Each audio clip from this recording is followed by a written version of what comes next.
কোরআনের পাখিদের মুক্ত করে দাও, ছড়াতে দেশে দেশে কোরআনের সুর। কোরআনের পাখিদের মুক্ত করে দাও, ছড়াতে দেশে দেশে কোরআনের সুর।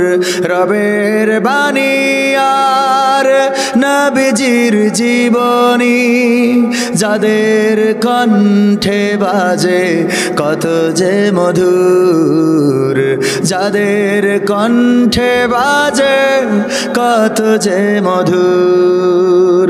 কোরআনের পাখিদের মুক্ত করে দাও, ছড়াতে দেশে দেশে কোরআনের সুর।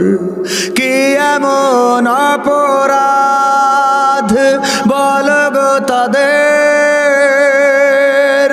যে অপরাধে তারা অপরাধী। মৃত্যুর আগে আর কপালে তাদের নেই কি লেখা মুক্ত আজাদি। কি এমন অপরাধ বলো গো তাদের, যে অপরাধে তারা অপরাধী। মৃত্যুর আগে আর কপালে তাদের নেই কি লেখা মুক্ত আজাদি। কতটা বছর আর কোরআনের মাঠ থেকে রবে তারা দূর বহুদূর, রবে তারা দূর বহুদূর। কোরআনের পাখিদের মুক্ত করে দাও, ছড়াতে দেশে দেশে কোরআনের সুর। কত জ্বালা সয়ে যায় রোজ প্রতিদিন, ভাবতে দু চোখে অশ্রু ঝরে। রঙিন এই ভুবনে রবে না কো চিরদিন, সবাইকে যেতে হবে ওই কবরে। ঠিক না বে ঠিক? কত জ্বালা সয়ে যায় রোজ প্রতিদিন, ভাবতে দু চোখে অশ্রু ঝরে।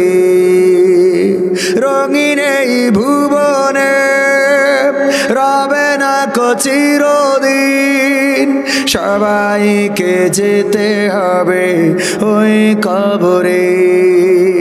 3.5 হাত ঘর হবে শেষ ঠিকানা, যতই তুমি হও খান বাহাদুর, যতই তুমি হও খান বাহাদুর। কোরআনের পাখিদের মুক্ত করে দাও, ছড়াতে দেশে দেশে কোরআনের সুর। রবের বাণী আর নবীজির জীবনী যাদের কণ্ঠে বাজে কত যে মধুর, যাদের কণ্ঠে বাজে কত যে মধুর। কোরআনের পাখিদের মুক্ত করে দাও, ছড়াতে দেশে দেশে কোরআনের সুর।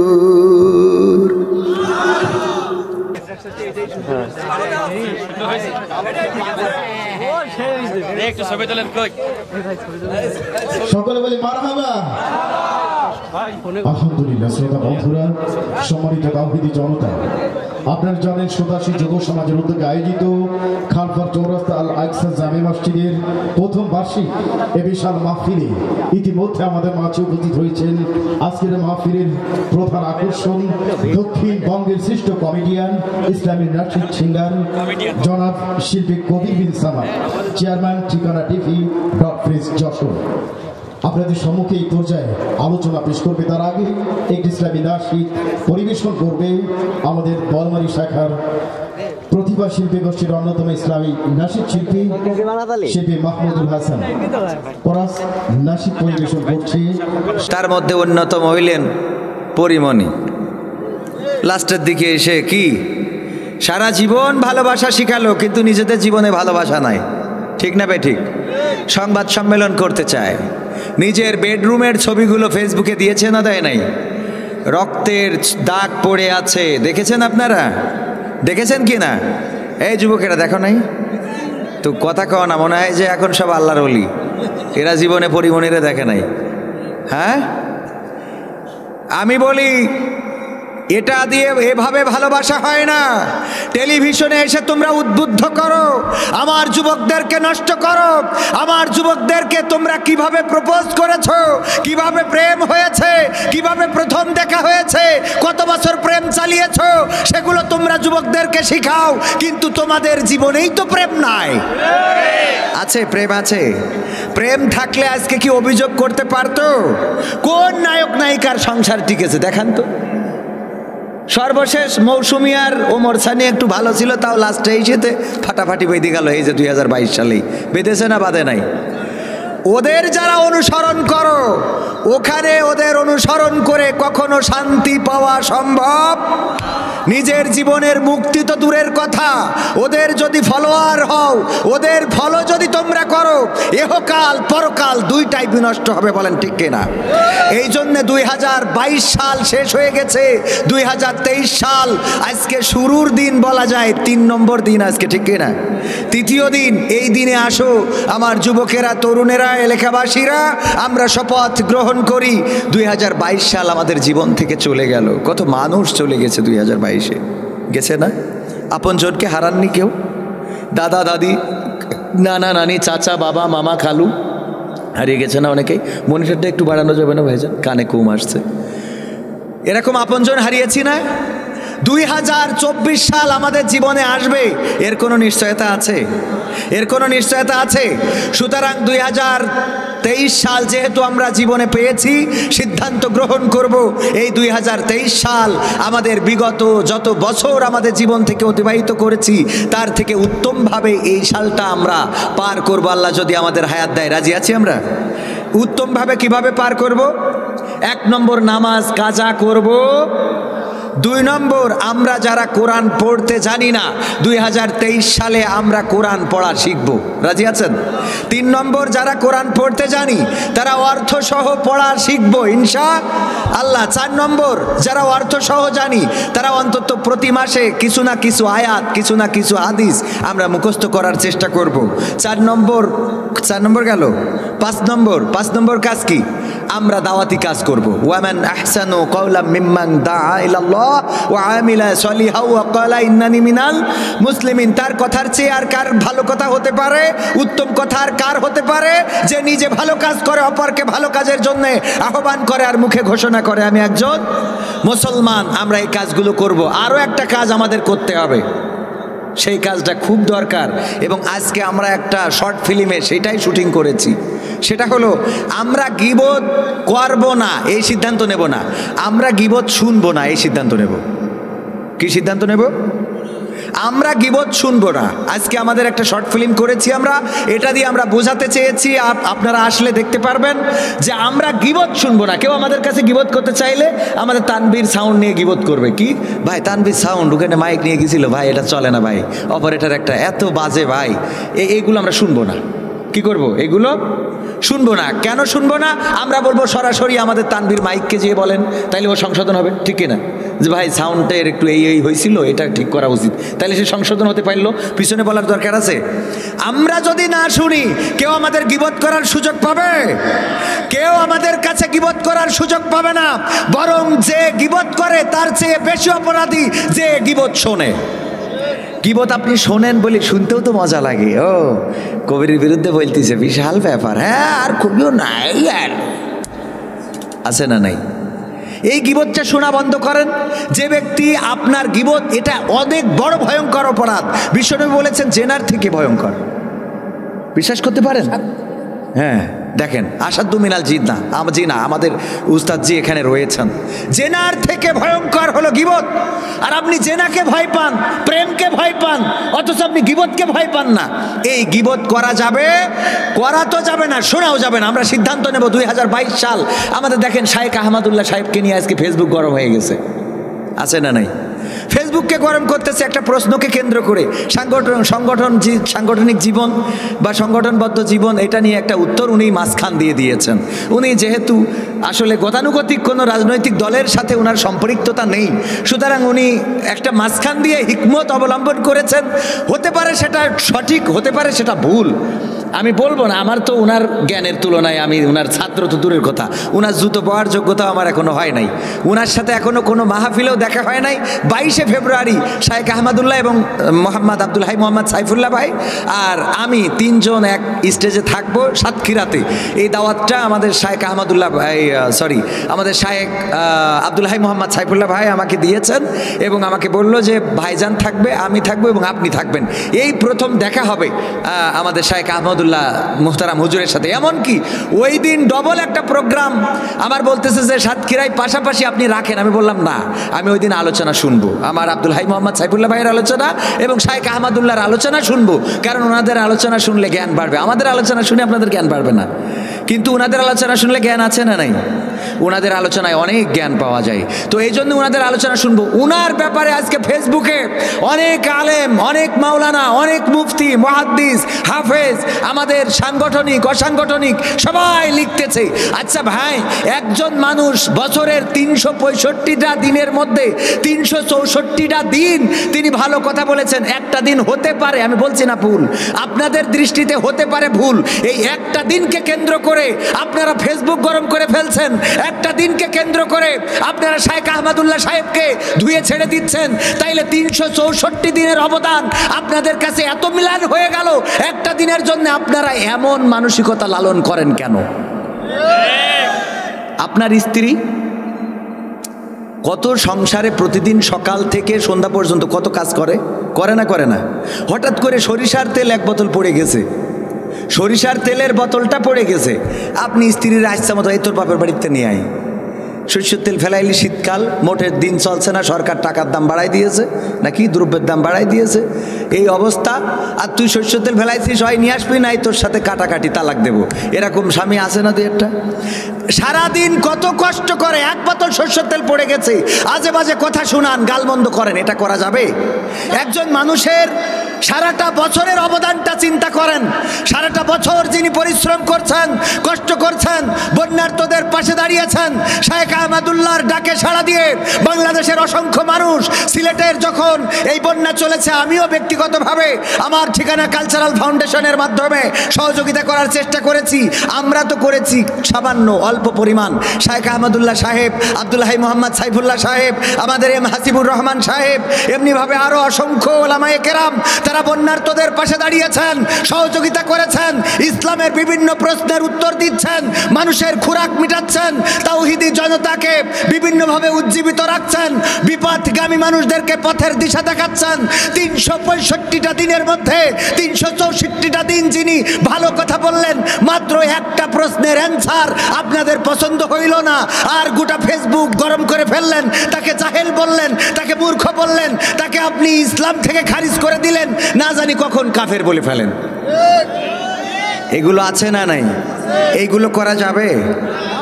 যদি কোনো ভুল হয়ে থাকে, যারা আজকে স্ট্যাটাস দিচ্ছেন তারা চাইলে শায়েখ আহমদুল্লাহ সাহেবকে কল করে বলতে পারতেন যে এভাবে অ্যান্সারটা না দিলেও পারতেন, কিন্তু না, আমাদের মধ্যে সহনীয় কোনো মাত্রাই নেই। আমরা বলি যে গ্রুপিং করা যাবে না, অথচ আওয়ামী লীগ বিএনপির থেকে ইসলামিতে গ্রুপিং বেশি আছে। বেশি না কম? এক এক দলে ভাগ হয়ে গেছে। ভাগ তো হয়েছে, একজন আর একজনকে সহ্য করতে পারে না। পাঁচকলি টুপিওয়ালারা বাটি টুপি পছন্দ করে না, বাটি টুপিওয়ালারা পাঁচকলি পছন্দ করে না, পাগড়িওয়ালা এই টুপি পছন্দ করে না, এই টুপিওয়ালা পাগড়ি পছন্দ করে না, লম্বা জুব্বাওয়ালা কাটা পাঞ্জাবি পছন্দ করে না, কাটা পাঞ্জাবিওয়ালা লম্বা পাঞ্জাবি পছন্দ করে না। এরকম আছে না নাই? এইগুলো করা যাবে? এই ভেদাভেদ করছি বলেই আজকে সমাজের এত দুরবস্থা। এই সমাজকে যদি সাজাতে হয় 2024-23 সাল সিদ্ধান্ত নিতে হবে, আর কোনো গীবত নয়, আর কোনো অপসংস্কৃতি নয়, আর কোনো অশ্লীলতা নয়, বেহায়াপনা নয়। সকল আলেমেরা ঐক্যবদ্ধ হবেন এবং কারো কোনো সমস্যা থাকলে তার সাথে মিট করার চেষ্টা করবেন। কারণ বিশ্বনবী বলেছেন, একজন মুমিন অপর মুমিনের আয়না, একজন মুসলমান অপর মুসলমানের আয়না। আপনি যদি একজন আরেকজনের আয়না হন, আয়না তো কাউকে বলে বেড়ায় না যে অমুক দেখো উনি টুপি পরিয়েছে তা বেকায় রয়েছে। আয়না বলে? আয়নার সামনে এরকম টুপি মাথাইতে গেলে আয়না কি বলবে? কবে এই টুপি সোজা কর। পরে যে আমার ভাইজান যখন সামনে যাবে বলবে কবির আইলো তো টুপিটা বেকা ছিল, বলে এই কথা। তাহলে আপনি রাসূলের অনুসরণ করেন, অথচ রাসূল যে কথাগুলো বলেছেন সাল্লাল্লাহু আলাইহি সাল্লাম, সেই কথাগুলো আপনি ফলো করেন না। এরকম আছে না নাই? কেউ কওমিয়া, কেউ আলিয়া, কেউ মাযহাবি, কেউ লা মাযহাবি। এসো এক সুরে গাই গান, আমরা মুসলমান, আমরা মুসলমান, আমরা মুসলমান। কারো গায়ে লম্বা জামা, কারো গায়ে খাটো, কেউ বা পরে ঢিলে ঢালা, কেউ বা আটো সাটো। ঠিক না বে ঠিক? কারো গায়ে লম্বা জামা, কারো গায়ে খাটো, কেউ বা পরে ঢিলে ঢালা, কেউ বা আটো সাটো। পোশাক যা হোক মানব সবাই মহান রবের বিধান। আমরা মুসলমান, আমরা মুসলমান। ওয়াতাসিমু বিহাবলিল্লাহি জামিআ ওয়ালা তাফাররাকু। কারো মাথায় লম্বা টুপি, কারো মাথায় নাই, কেউ বা পরে পাগড়ি টুপি, তবুও মোরা ভাই ভাই। কারো মাথায় লম্বা টুপি, কারো মাথায় নাই, কেউ বা পরে পাগড়ি টুপি, তবুও মোরা ভাই ভাই। বিপদ এলে একই সাথে হব সবাই আগুয়ান। আমরা মুসলমান, আমরা মুসলমান, আমরা মুসলমান, আমরা মুসলমান। ওয়াতাসিমু বিহাবলিল্লাহি জামিআ ওয়ালা তাফাররাকু। বিভেদ করে মুসলমানে করছে নিজের ক্ষতি, দিক বিদিকে বারে বারে বাড়ছে দুর্গতি। বিভেদ করে মুসলমানে করছে নিজের ক্ষতি, দিক বিদিকে বারে বারে বাড়ছে দুর্গতি। ঐক্য ছাড়া পাবে না ফিরে হারানো সম্মান। আমরা মুসলমান, আমরা মুসলমান, আমরা মুসলমান, আমরা মুসলমান। ওয়াতাসিমু বিহাবলিল্লাহি জামিআ ওয়ালা তাফাররাকু। কার কথা? লাস্টের কথা কার কথা? আল্লাহ কি বলেছেন? সঙ্গবদ্ধভাবে আল্লাহর রাজ্যকে আঁকড়ে ধরো, পরস্পর বিচ্ছিন্ন হয় না। অথচ মুসলমানেরা আজকে দলে দলে ভাগ হয়ে গেছে, কেউ কওমিয়া, কেউ আলিয়া, কেউ মাঝহাবি, কেউ লামাঝহাবি, কেউ মাঝভান্ডারি, কেউ ফুরফুরা, কেউ 8 রশি, কেউ 16 রশি, কেউ 13 রশি। এমনি ভাবে দলে দলে ভাগ হওয়ার কারণে বাতিলের আজকে নাকের ডোগায় বসে তিড়িং বিড়িং ধিতিং তাধিতিং নাচ শুরু করেছে। বলেন ঠিক কিনা? এই নাচকে যদি বন্ধ করতে হয় সকল আলেমদেরকে ঐক্যবদ্ধ হতে হবে, একটি প্রশ্নে ঐক্যবদ্ধ হতে হবে, আল্লাহর কোরআন একটা, আমার রাসূল একজন। সুতরাং এত দলে দলে ভাগ হওয়ার কোনো দরকার আছে? ক্লাসে বলে কি, শয়তানের সাথে আপোষ করা সম্ভব, কিন্তু অমুক দলের সাথে আপোষ হবে না। আছে না নাই? এই জন্যই দেখা যায় মাঝে মাঝে কিছু লোক এই নিয়ে স্টেজে বসায়। এই লোকগুলো তোমাদের কাছে ভালো, আবার দেখি বক্তৃতার মধ্যে কয় শুয়োর থাকুক শুয়োরের দলে, কুকুর থাকুক কুত্তার দলে, জানোয়ার থাকুক জানোয়ারের দলে। এত কঠিন কঠিন কথা বলে তোমাদের কাছে ধর্মনিরপেক্ষবাদীরা ভালো হয়ে যায়। কথা কয় না, মাল পাইলে সবাই এরকম টালি হয়। হক কথা সবাই বলতে পারে না, হক কথা বলার তৌফিক সবাইকে আল্লাহ দেয় না। হক কথা বলবেন আবার বাতিলের সাথে আপোষ রফা করে চলবেন, এটা হতে পারে না। বাতিল বাতিল, বাতিলের সাথে আপোষ হতে পারে না।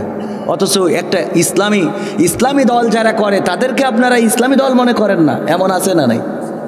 এইগুলো না করে অন্তত ইসলামী শক্তিগুলো ঐক্যবদ্ধ হন, তাহলে এই পৃথিবীতে শান্তি আনা সম্ভব, দেশের মধ্যে শান্তি আনা সম্ভব। 87 যুব সমাজের উদ্যোগে আয়োজিত আজকের ঐতিহাসিক প্রথম বার্ষিক তাফসিরুল কোরআন মাহফিলের শ্রদ্ধাভাজন সভাপতি জনাব মোহাম্মদ আবু বকর মাতব্বর সাহেব আমার পাশেই বসে আছেন। মাতব্বরের সন্তানেরাও মোটামুটি প্রতিষ্ঠিত, ঠিক কিনা? প্রথম সন্তান কত দিয়েছে যেন? 5000। তারপরে দ্বিতীয় সন্তান ছোট ছেলে 5000 দিয়েছে, আর একটা ছেলে 10,000 দিয়েছে দেখলাম। কাউন্সিলর 10,000, আর একটা 10,000 দিবে। নারায়ে তাকবীর। মাতব্বরদের তো এরামই থাকতে হবে, 3টে ছেলে দেখেন একেবারে টাকা সবাই মিলে যা তা 3 জনে দিয়ে শেষ করে দিয়েছে, ঠিক কিনা? আল্লাহ মাতব্বর সাহেবকে নেখায়াত দিন, বলেন আমিন। এছাড়া আজকে আমার আগেই আলোচনা করে গেলেন আজকের মাহফিলের যিনি প্রধান, আসলে উনিই ছিলেন প্রধান আলোচক, বক্তা, সব কিছু আমার এখানে মানায় না, অন্তত উনার পরে আমাকে মানায় না, উনার আগে আমাকে দেওয়া উচিত ছিল। আমি এটা ভাইজানরা আমাকে বলে নাই, এই জন্য আমি আসলে অলসতা করে ফেলেছি, আল্লাহ আমাকে ক্ষমা করুন। এছাড়া আমার আগে আলোচনা করেছেন হজরত মাওলানা মোল্লা আব্দুর রহমান সাহেব, হজরত মাওলানা মোহাম্মদ রফিকুল ইসলাম সাহেব, আর আজকে মাহফিল পরিচালনায় রয়েছেন হাফেজ মুস্তাক আহমেদ সাহেব। আমার স্টেজে গণ্যমান্য ব্যক্তিবর্গ রয়েছেন, আমার সামনে উপবিষ্ট দিনদার ইমানদার মুসলমান ভাইয়েরা, যারা শীতের রাতকে উপেক্ষা করে আল্লাহ বাছাই করে আপনাদেরকে নিয়ে এসেছে। নিঃসন্দেহে আপনারা ভাগ্যবান, বলেন আলহামদুলিল্লাহ। কারণ এই শীতে আমি কিছুক্ষণ আগে বলছিলাম, আমারে যদি বলতো যে মাননীয় প্রধানমন্ত্রী বলতো আজ মাহফিল শুনতে যা নাই তোর ফাঁসি দেবো, তাও যেতাম কিনা সন্দেহ। এই শীতে যে আপনারা এসেছেন, আল্লাহ আপনাদের ইমানের পরীক্ষায় উত্তীর্ণ করেছেন, বলেন আলহামদুলিল্লাহ। তো আমার সামনে উপবিষ্ট দিনদার ইমানদার মুসলমান ভাই ও বাবাজিরা, পর্দার অন্তরালে আমার রত্নাগর্ভা মা এবং বোনেরা, সবাইকে আনুষ্ঠানিকভাবে আবারও সালাম জানাচ্ছি, আসসালামু আলাইকুম ওয়া রাহমাতুল্লাহ। আমরা আল্লাহর শুকরিয়া আদায় করছি যে মহান রব্বুল আলামিন আমাদের জীবনে 2022 সালকে অতিক্রম করে আবার 2023 সাল নামের আরেকটা বছর আমাদের জীবনে দিয়েছেন। আমরা জানি না যে 2024 সাল আবার পাবো কিনা। যে আল্লাহ আমাদের এতদিন পর্যন্ত হায়াত দিয়েছেন, সেই রবের শুকরিয়া আদায় করে সবাই বলছে আলহামদুলিল্লাহ। আমরা 2023 সাল বরণ করেছি অনেকেই ডিজে গান বাজিয়ে, আছে না নাই? পিকনিক করেছে রাতের অন্ধকারে, কুয়াশাচ্ছন্ন রাতে মাহফিল করে ফিরতেছি কুড়িগ্রাম থেকে। আহারে দেখলাম রাস্তায় বিভিন্ন জায়গায় রাস্তার পাশে মিউজিক বাতি আর ঢাকডুমাডুম বাজতেছে। এই যে আপনার ডিজে পার্টিগুলো, ডিজে গানগুলো, এই ডিজে বাজিয়ে যারা বছরের শুরু করেছেন, ওগো আল্লাহর বান্দারা, যদি 2024 সাল জীবনে না আসে তাইলে তোমার এই বছরের শুরুটা হইল কিভাবে? তুমি আল্লাহর কাছে কি জবাব দিবা? কথা কয় না। আল্লাহর কাছে জবাব দেওয়ার মতো কিছু আছে? এই ডিজে গান শুধুমাত্র জানুয়ারিতে বাজে তাই না, এই ডিজে গানগুলো আবার এখন বাজতেছে বিভিন্ন বিয়ে বাড়িতে, মুসলমানের বিয়েতে বাজছে না, বাজছে না? মুসলমানের বিয়ে বাড়িতে ডিজে গানগুলো বাজতেছে। আর এই ডিজে গানের তালে আমার গ্রামের সরল সোজা নারীরা, মেয়েরা তারা নাচ করে, ড্যান্স করে, সবার হাতে ফোন রয়েছে, মোবাইল দিয়ে সেটা ভিডিও করে ইউটিউবে, ফেসবুকে আপলোড দেওয়া হয়। যারা এই ডিজে গানের আয়োজন করে, বিয়েকে কেন্দ্র করে মিউজিক বাজায়, যারা নাচে, আমি তাদের হুঁশিয়ার করে দিয়ে বলতে চাই, এই জীবন থাকবে না, এই জীবনটা পার হয়ে যাবে। কিন্তু আপনার এই অশ্লীলতা, অশ্লীল ড্যান্সগুলো আপনার সোশ্যাল মিডিয়ায় কিয়ামত পর্যন্ত থাকবে, আর আপনি কিয়ামত পর্যন্ত এর ফল পাবেন না, পাবেন না। সুতরাং নিজেরা সাবধান হয়ে যান, সচেতন হয়ে যান। কোনো বিয়েতে ডিজে বাজাইতে দেবেন না। ডিজে বাজাইলে বাধা দিলে আবার বলে বিশেষ দিন বাধা দাও, তোমাদের সমস্যাটা কি? আর আমিও ধরে রাখিছি ওদের বিশেষ দিন বাজাবো, সেটা কবে? যেদিন ওদের বাড়ি কেউ মরে যাবে, ওই দিন আমার টাকায় ডিজে ভাড়া করবো। করি কব দে ঘা কুপান জোর কায়দা মতো বলবে, এ কইতে চাও কেন? কব অসুবিধা নেই, এটা তো বিশেষ দিন। এ কি সব দিন আসে নাকি? আজরাইল এসে একজনে নিয়ে যাবে, তারপরে তো মারবে। তো এই বিশেষ দিনই, তোমার জন্মদিনে যদি ডিজে বাজতে পারে, তোমার বছরের শুরুতে যদি ডিজে বাজতে পারে, তোমার বার্থডে কেন্দ্র করে যদি ডিজে বাজতে পারে, তোমার সন্তানের মুসলমানিকে কেন্দ্র করে যদি ডিজে বাজতে পারে, তোমার মেয়ের বিয়ের গায়ে হলুদকে কেন্দ্র করে যদি ডিজে বাজতে পারে, তোমার বাড়ির বিয়ে বাড়িকে কেন্দ্র করে যদি ডিজে বাজতে পারে, তোমার মৃত্যুর দিনেও ডিজে বাজানো হবে। কোন মুসলমান তাদের জানাজা পড়া যাবে না, কোন মুসলমান জানাজায় শরীক হবেন না। যেই বাড়িতে বিয়েতে ডিজে বাজবে, ওই বাড়ির কোন মানুষ মারা গেলে তাদের বাড়িতে জানাজায় যাবেন না। বলবেন ডিজে বাজিয়ে তোমরা জানাজা পড়াও।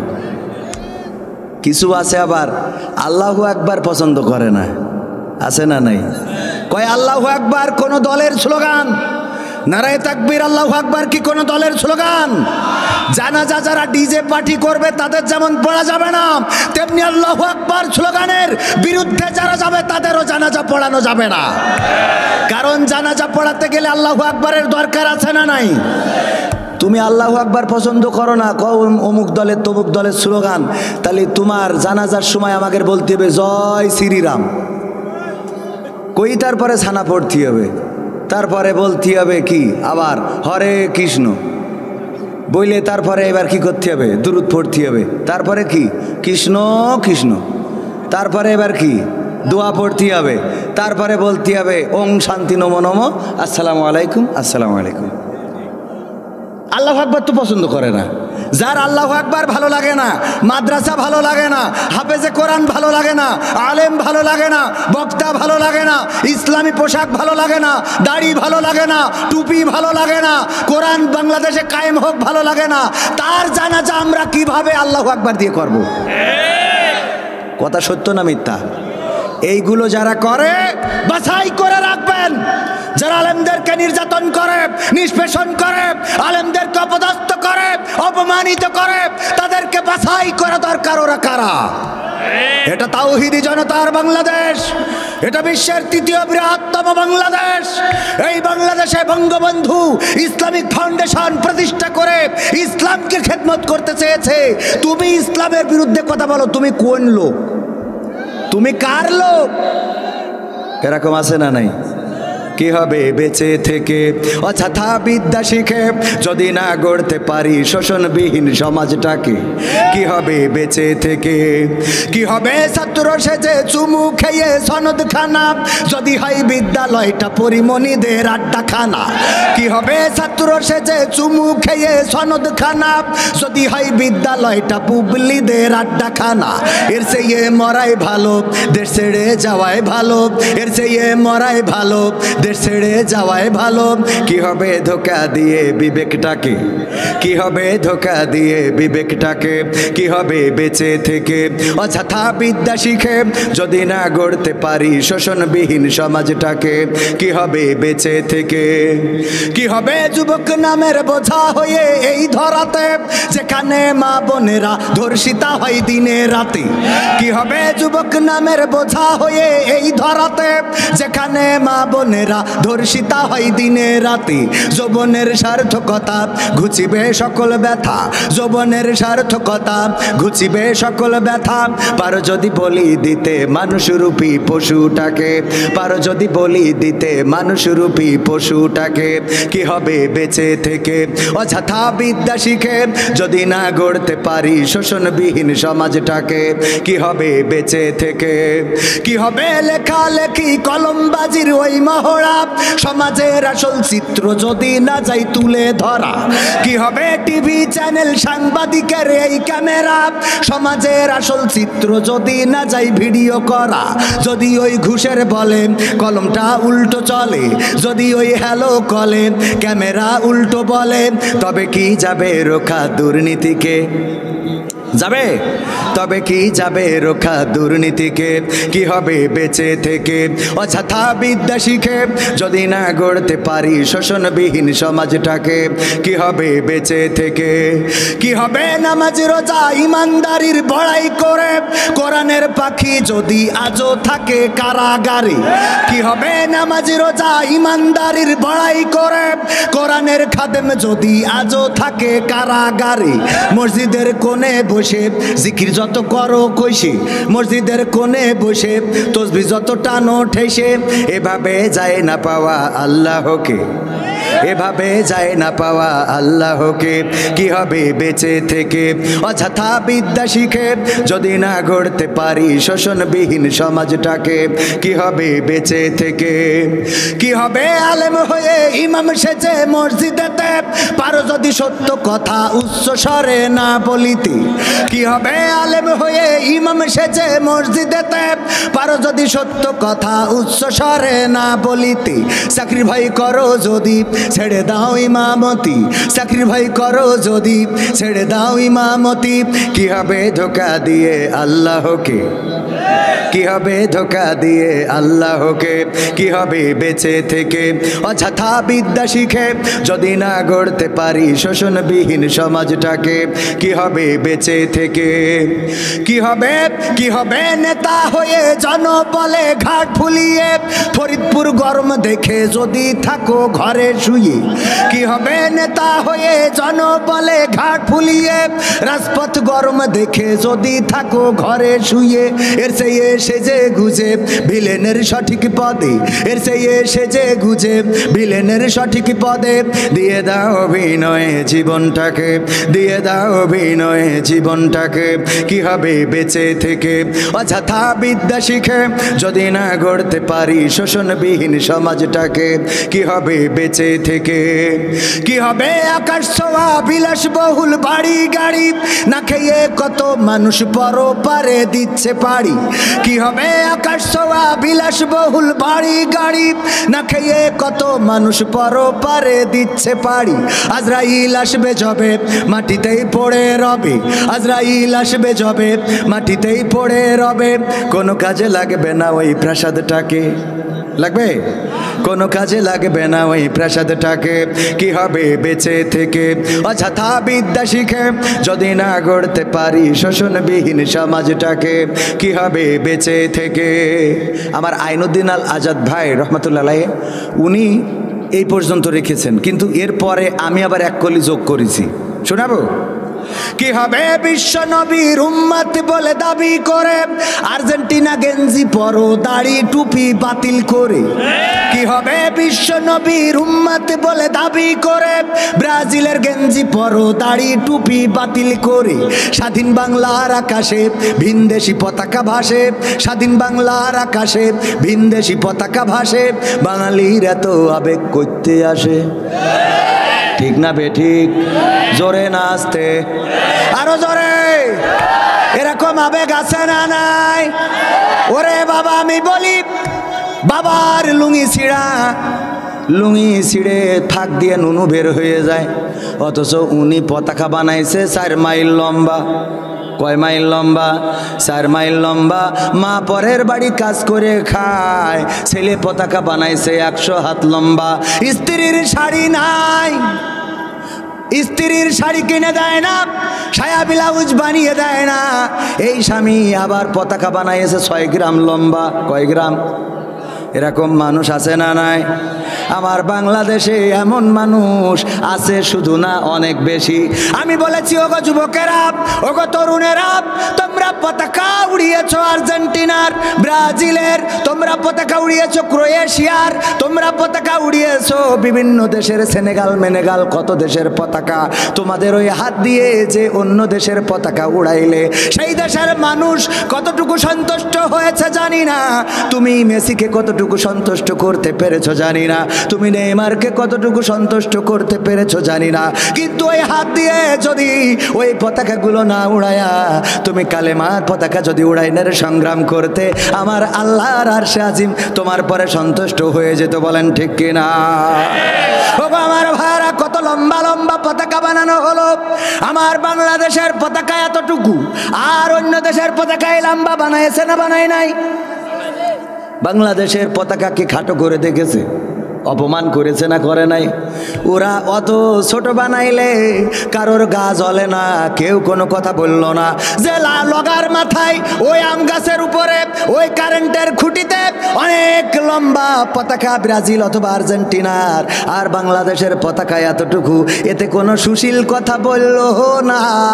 আবার যখন দেখা যায় ঢাকা শহরে কোনো জায়গায় ক্রিকেট খেলা, ফুটবল খেলা দেখতে গেছে, নামাজের ওয়াক্ত হয়ে গেছে, বাংলাদেশের পতাকা বিছাইয়ে নামাজ পড়েছে বলে এরা যুদ্ধ অপরাধী, এরা আল্লাহর ওলি আছে না নাই?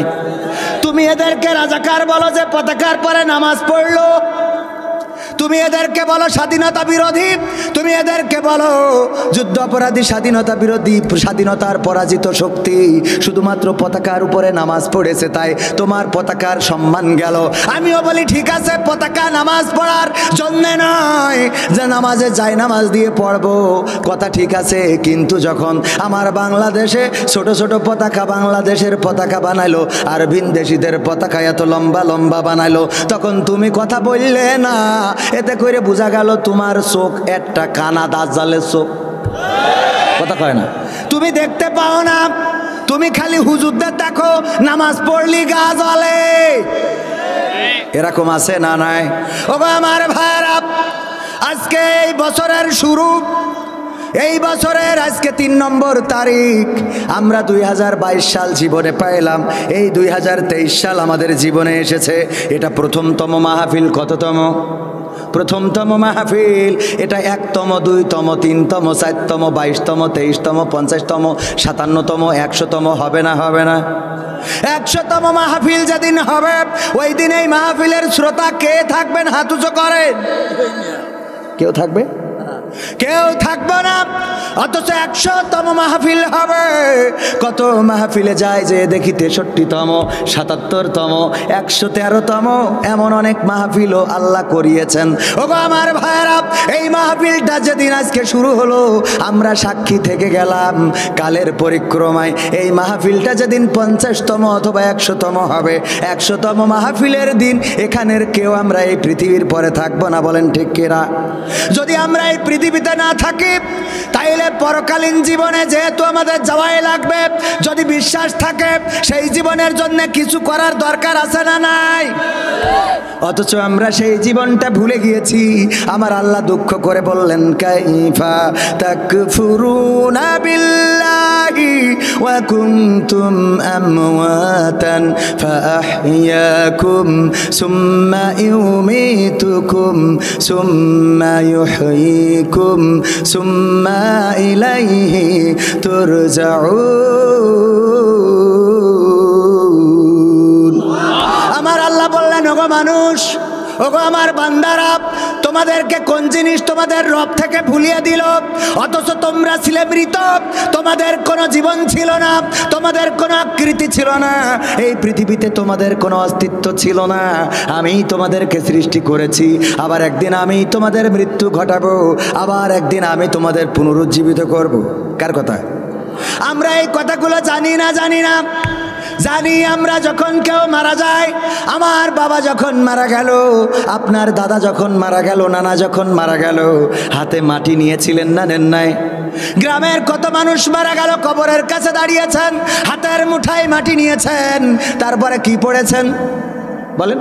মিনহা খলাকনাকুম وفيها نعيدكم ومنها نخرجكم تارة أخرى পড়েছেন না পড়েন নাই কানে পারি না কি পড়ব আছে না নাই জানাজার দোয়া জানে না এমন আল্লাহর ওলি আছে না নাই জানাজার দোয়া জানেন না কত মানুষের জানাজা পড়লেন ওই মানুষগুলোর সাথে প্রতারণা করলেন আপনি জানাজা পড়ে আসলেন কিছুই জানেন না ইমাম যা করেছে তাই করেছেন ইক্তেদাহি তু ভেজাল ইমাম অনেকেই তো বেহেজাল ইমাম কয় না কয় ইক্তেদাহি তু ভেজাল ইমাম ইক্তেদাহি তু বেহেজাল ইমাম বলে দাঁড়িয়ে গেলেন পিছনে জানাজা পড়লেন অথচ জানাজার নিয়ম কানুন জানেন এমন মুসলমান আছে না নাই জানাজার নিয়ম কানুন জানেন না জানাজার দোয়া জানেন না তাশাহুদ পড়তে পারেন না দুরূদ শরীফ পড়তে পারেন না সানা পড়তে পারেন না সূরা কিরাত তো আমারই নিজেরই সই শুদ্ধ নেই আর আপনাদের কথা কি বলবো এরকম অনেকেই আছে না নাই আমি নিজের দুর্বলতাকে প্রকাশ করে নিলাম যদি আমাদের এই অবস্থা হয় আমরা জানাজায় দাঁড়ালাম দাদার নানার জানাজায় দাঁড়িয়ে কিছুই পড়লাম না আপনার জানাজায়ও এমন মানুষ দাঁড়াবে যারা কিছুই পড়বে না কথা কয় না এই জন্য জানার দরকার আছে না নাই জানার দরকার আছে একটা ওয়াজ থেকে অন্তত একটা আমল করেন আল্লাহ রাব্বুল আলামিন চাইলে আপনার সহি অল্প আমল জান্নাতে যাওয়ার কারণ হবে বলেছেন বিশ্বনবী কে বলেছেন বিশ্বনবী সাল্লাল্লাহু আলাইহি ওয়াসাল্লাম অথচ আমাদের আমল নাই সারা জীবন খালি শুনছি প্রথমেই পরীক্ষা হয়ে গেছে আমি বলেছি সালাম দেওয়া ওয়াজিব কয়জন আপনারা পক্ষে আছেন হাত তুলেছেন সালাম দেওয়া ওয়াজিব এটা জানি ওগো আমার ভাইরা এটা ওয়াজিব নয় সালাম দেয়া সুন্নত আজকে অন্তত মাথার মধ্যে গেঁথে নেন তারপরে কি করবেন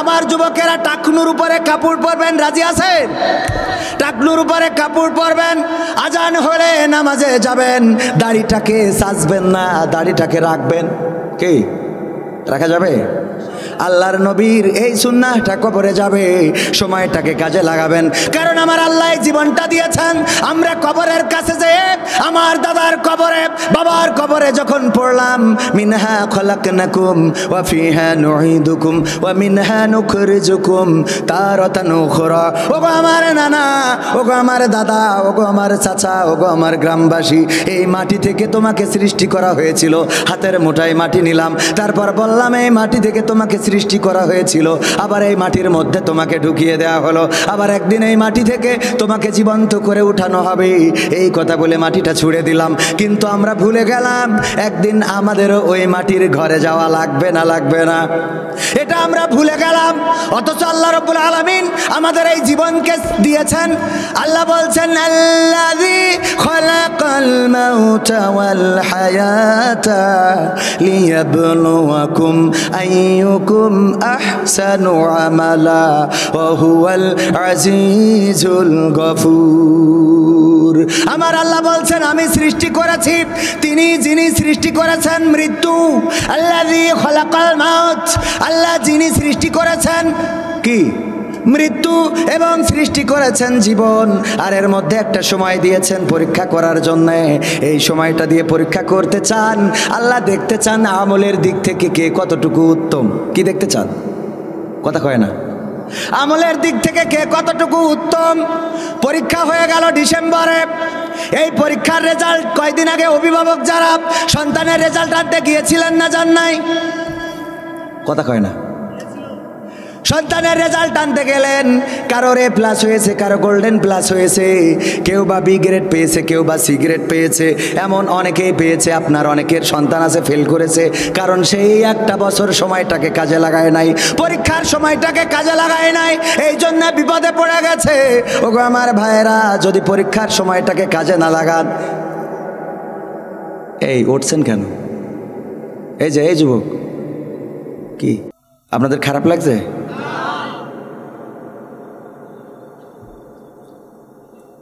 এই যে উঠাউঠি করেন আপনারা আসছেন তো মাহফিল শুনতে আমি প্রায় মাহফিলে বলি যে যদি কেউ উঠতে চান তাহলে সে সামনে বা মাহফিলে বসবেন না ওই দূরে দাঁড়িয়ে থাকবেন ওখান থেকে আস্তে করে চলে যাবেন মজলিসের ক্ষতি করবেন না কারণ এটা তো আমার বাবার মাহফিল না বাবার মাহফিল এটা কোরআনের মাহফিল এখানে বসলে সওয়াব আছে ফায়দা আছে অথচ উঠে চলে যাচ্ছেন। উঠে যে কী করবেন? কই আর্জেন্টিনার খেলা দেখার সময় রাত 1টা থেকে গোল হয় নাই, 10 মিনিট বাড়াইছে, আবার আধা ঘন্টা বাড়াইছে, তারপরে পেনাল্টি করেছে, কই আপনি তো খেলা থেকে চলে আসেন নাই? এখানে বসে যদি কেউ উঠে যায় বুঝবেন এটা শয়তানের আপন ভাইরা ভাই, তাছাড়া কেউ উঠতে পারে না। শয়তানের ভাইরা ভাই ছাড়া উঠতে পারে না। এবং এই অংশটা বেশি দেখবেন যে লম্বা পাঞ্জাবিওয়ালাগুলো।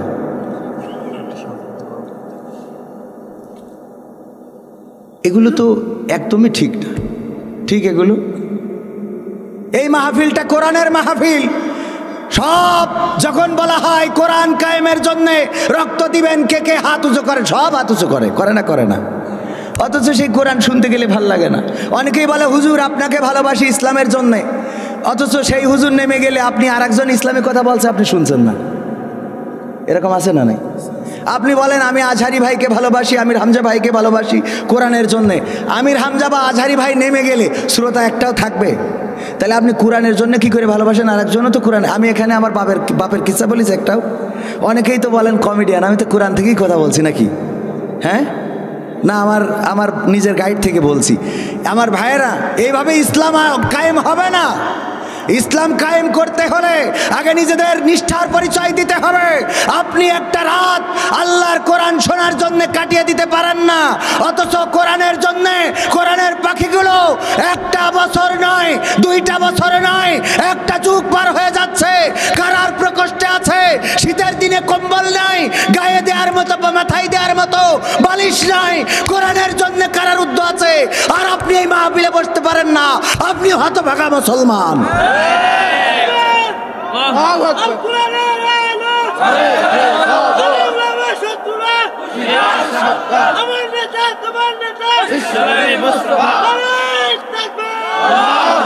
ভাইয়েরা আমার, এই দেশে ইসলাম নিয়ে ষড়যন্ত্র হচ্ছে, এই দেশে মসজিদ মাদ্রাসা নিয়ে ষড়যন্ত্র হচ্ছে। আমার বাংলাদেশে আজানকে মসজিদের মধ্যে সীমাবদ্ধ রাখতে বলার মতো নাস্তিক পয়দা হয়ে গেছে, বলেন ঠিক কিনা? ভারতে মাঝে মাঝে দাবি জানাই আজান বাইরে স্পিকারে দেওয়া যাবে না। সেটা হিন্দুস্তান, সেখানে হিন্দু অধ্যুষিত দেশ, মুসলমান সংখ্যালঘু, তারা দাবি জানাতে পারে।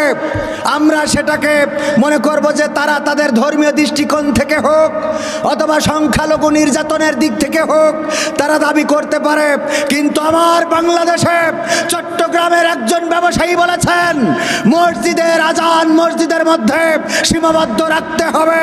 ওগো মুসলমানেরা, মুসলমানদের ঈমান কোথায় গিয়ে না দাঁড়ালে বাংলাদেশের মতো দেশে মসজিদের মধ্যে আজান সীমাবদ্ধ রাখতে কয়, এর জন্য অপরাধী আমি আপনি সবাই।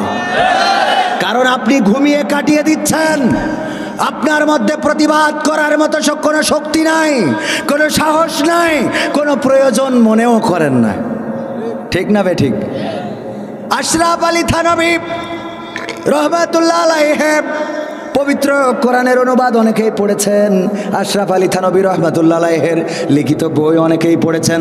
উনি একটা গল্প লিখেছেন, একটা উদাহরণ লিখেছেন। সেই উদাহরণটা হলো ওনার কিতাবে পড়া এমন, একটা সাপ এক পীরের দরবারে গিয়েছে, যে বলছে ওগো পীর সাহেব আমাকে মুরিদ করে দেন। পীর সাহেব বলতেছে না, তোমাকে মুরিদ করব না, কারণ তুমি মানুষকে কামড়াও, মানুষকে ক্ষতি করো, তোমার তো মুরিদ করা যাবে না। সাপ বলছে আপনি যদি আমাকে মুরিদ করে দেন তাইলে আমি কথা দিলাম আর কারোর কামড়াবো না। পীর সাহেব বলছে যদি তুমি না কামড়াও, যদি তুমি কাউকে না সবল দাও তাইলে তোমাকে মুরিদ করে দেব, কথা দাও সবল দিবা না। বললো কথা দিলাম, মুরিদ করে দিল। বলল তোমার সবক হলো তুমি কি করবা, সকালে বিকালে তুমি আল্লাহর জিকির করবা, তুমি সকালে বিকালে আমি যে অজিফাগুলো দিচ্ছি এইগুলো পাঠ করবা, তার কিছু শিখাই দিল। এই সাপ মুরিদ হয়ে চলে গেল। আপনাদের এই বোয়ালমারির ধান ক্ষেতের আইলের পরে বসে বসে তা জিকির বসে না, সাপ তো বসা যায় না, শুয়ে জিকির করতেছে। এই জিকির করা যখন শুরু করেছে, আমার ঘাস কাটার জন্য ভাইজান গিয়েছিলেন, ভাবি খালি বকতেছে যে ঘাস নেই গরুর কি খাওয়াবো। বলছে ঠান্ডায় তো মাঠে জাতি পাচ্ছি না। কয় ঘাস না আনলি তোমার গরু না খেয়ে থাকবে। দেখলো এ ঘ্যানর ঘ্যানর করতেছে, যায় যে ঘাস কাটতে বাড়তি গেছে তাড়াতাড়ি করে, জাতি যাইয়ে দড়িও নীতি ভুলে গেছে। এই ঘাস সন্ধ্যেবেলা বানবে, মাগরিবের আজান হয়ে গেছে, অন্ধকারে আলো ছায়ায় তেমন দেখা যায় না, বাঁধবে ঘাসগুলো কিন্তু দড়ি নাই। হঠাৎ ছুটাছুটি শুরু করলো যে দড়ি নেই, তাড়াতাড়ি চলে আইছি ঘাস নিয়ে যাব কি করে। দেখে কলার সুবলার মতো কলার ডেগো বাজায়, বলেন না কেন, এরকম পড়ে আছে অন্ধকারের মধ্যে, ওইটা তুলে এনেছে যে কলার ডেগো মনে হয়, এই নিয়ে সেইটে দিয়ে ওই যে সাপ জিকির করছে ওরে এই নিয়েতে ঘাস বাইন্দেছে কায়দা মতো কইসে বান্দার পরে বাড়ি এনে খুলে দিয়েছে, দিয়ে স্ত্রী কয় কেটেতে সানি দিয়ে গরুর খাওয়াও। সাপের তো কাম সারা, কারণ ইচ্ছা করি বাইন্দেছে, ঘাড় মার গেছে, ঘাড় বেকায় পীরির কাছে চলে গেছে, যে বলছে বাবা আমি শেষ, বাবা আমার ঘাড় তো গেছে গো। বলছে এ হইলো কি করে? বলছে কি করে, আপনি তো আমার শিখাই দিলেন, আপনি বললেন না আমি যেন কাউকে না কামড়ায়, কামড়াইলে মুরিদ করবেন না, এই জন্যে আমি কামড় দিই নাই, আমি জিকির করছিলাম আইলের পরে শুয়ে। এখন ওই যে মাঠে গেছে আমাদের এক ভাইজান, উনি মাঠে যেয়ে দড়ি পায় নাই, আমারে দড়ি মনে করে নিয়ে তারপরে ঘাসে বাইন্দেছে, এই জন্য বাবা আমার গলা শেষ, ঘাসে। পীর সাহেব বলতেছে আমি তোমাকে কামড়াতে নিষেধ করেছি, এটা ঠিক আছে, কিন্তু তোমার একটু ফোঁস করতে তো নিষেধ করি নাই, কথা কয় না, ফোঁস করতে তো নিষেধ করি নাই, তুমি যদি ফোঁস করতে তাহলে দেখতে ঘাস বান্ধা তো দূরের কথা, যদি একটুখানি এরাম করতে ও ঘাসও নিত না, দৌড় দিত, এমনকি এমন জোরে দৌড়াইতো, বাড়ি আসলে স্ত্রী করতো ঘাস, স্ত্রী বলতো ঘাস নেই অসুবিধে নেই, কিন্তু তোমার লুঙ্গি কই, ঠিক না, বলতো ঘাস নেই তাতে তো দুঃখ নেই, লুঙ্গু মাঠে থেয়ে যাও। কারণ কি? কারণ এই যে ও আমার ভাইরা মুসলমান রাইজকে হয়ে গেছে বাপুরাম সাপুড়ে, কোথা যাস বাপুরে, আই বাবা দেখে যা, দুটি সাপ রেখে যা, যেই সাপের হাত নেই, চোখ নেই, পা নেই, কান নেই, নাক নেই, বিষ নেই, হাঁটে না, কোছোটে না, কাউকে যে কাটে না, কি সেই সাপ জানতো, গোটা দুই আনতো, সেই সাপ আবার কি জানতো, সেই সাপ আবার জানতো হাঁটে না, কোছোটে না, কাউকে যে কাটে না, হ্যাঁ সেই সাপ জানতো, গোটা দুই আনতো।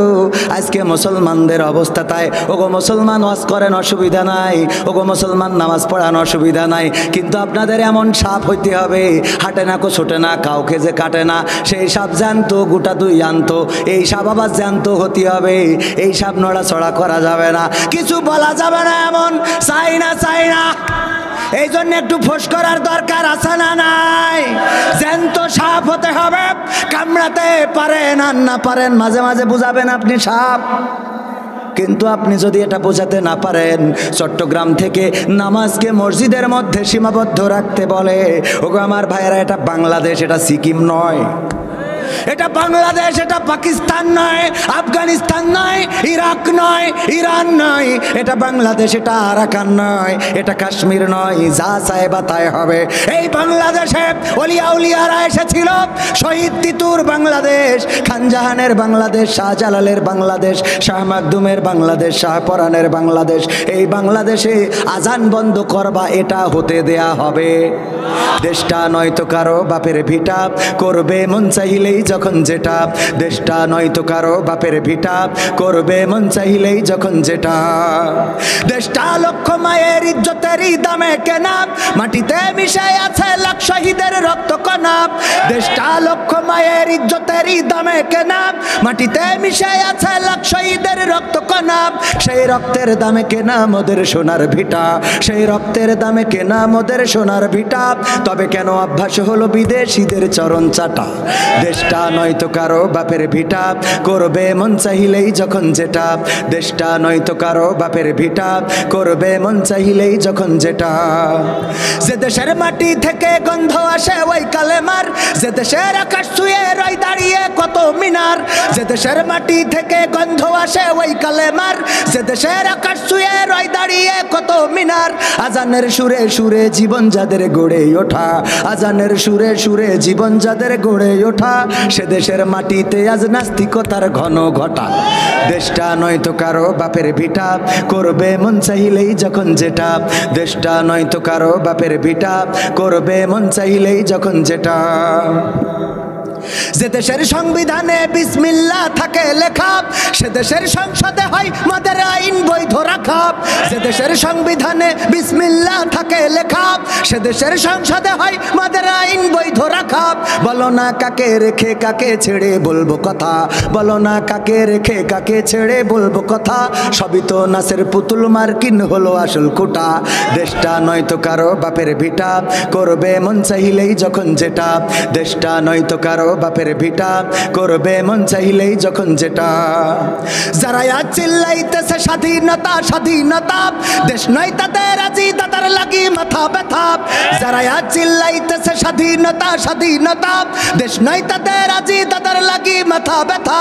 আসলে মোদের হলো বদনসিবার কপাল ফাটা, আসলে মোদের হলো বদনসিবার কপাল ফাটা।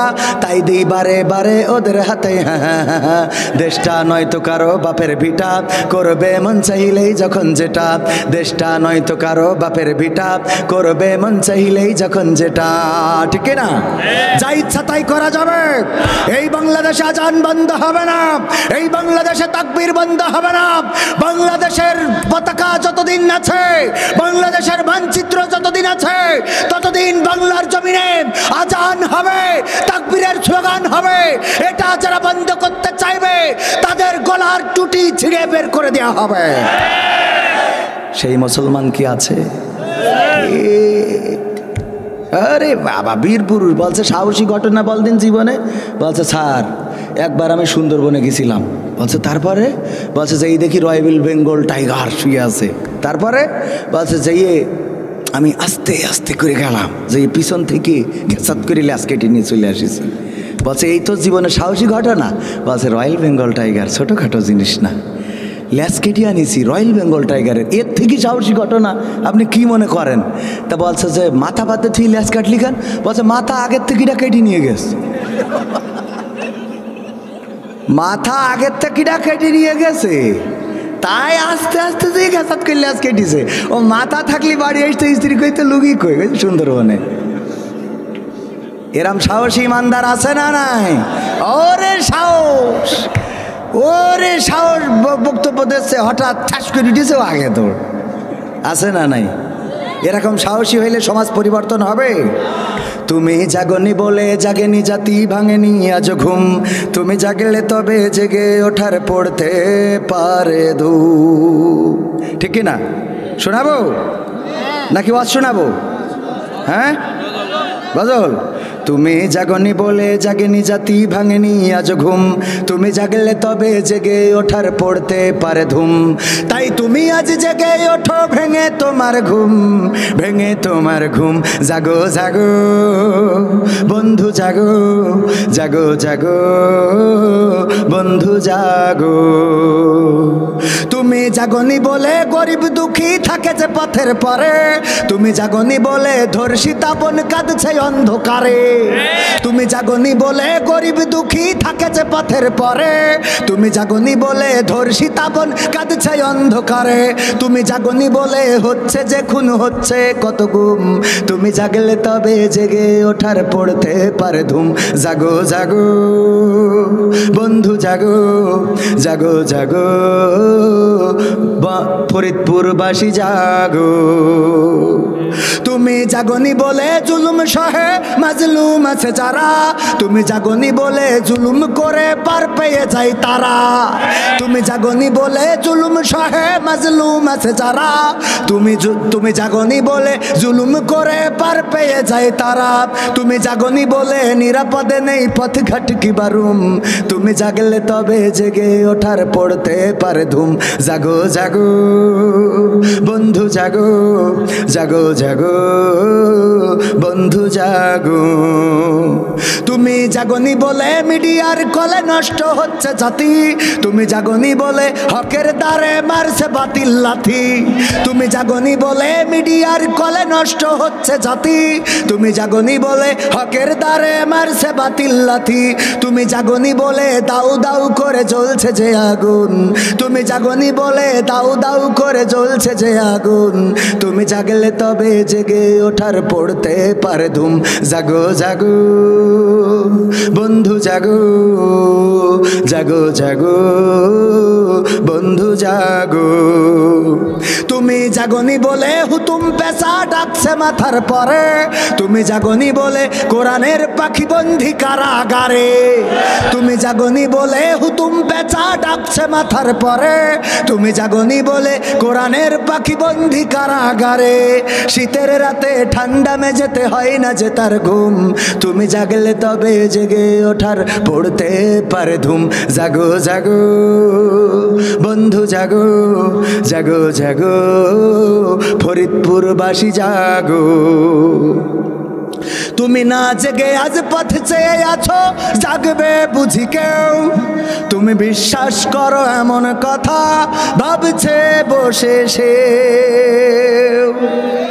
কথা কি বোঝা গেছে? তুমি না জেগে আজ পথ চেয়ে আছো, জাগবে বুঝি কেউ? তুমি বিশ্বাস করো এমন কথা ভাবছে বসে সেও। তোমার বিবেকের মূলে দেখো চোখ খুলে, তোমার বিবেকের মূলে দেখো চোখ খুলে লেগে গেছে আজ ঘুম।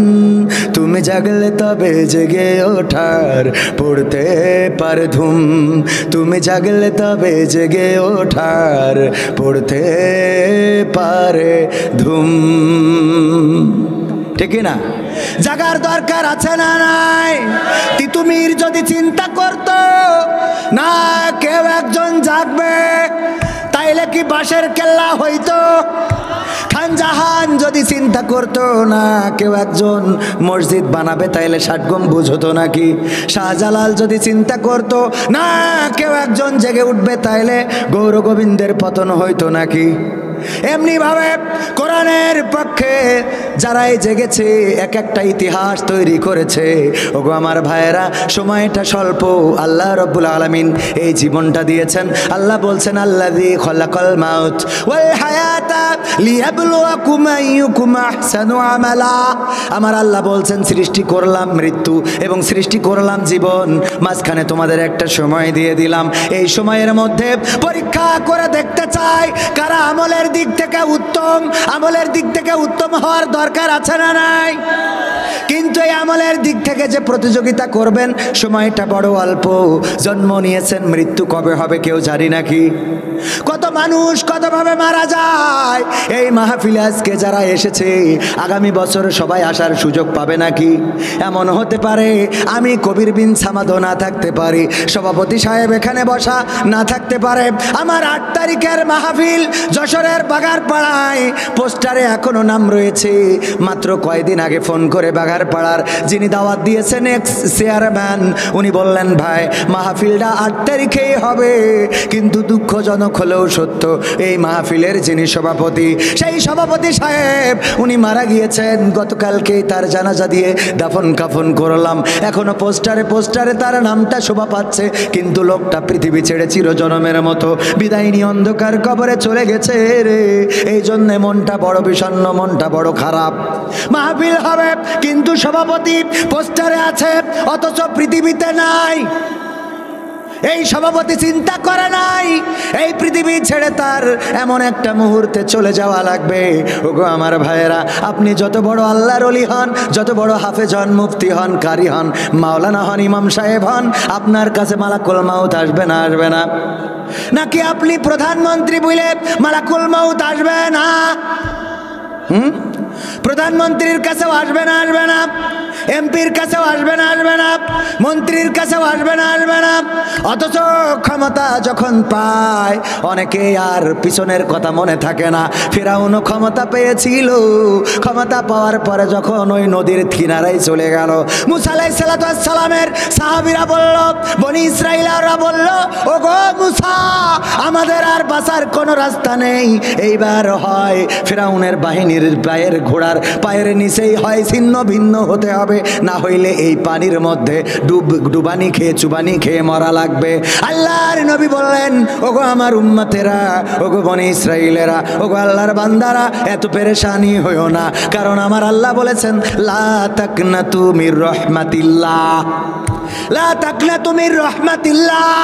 যত বিপদে পড়ো না কেন, যত মুসিবতে পড়ো না কেন, যতই বলুক খেলা হবে, যতই বলুক কোনো সমস্যা নাই, কারণ খেলা করার ফাইনাল খেলার খেলোয়াড় কে?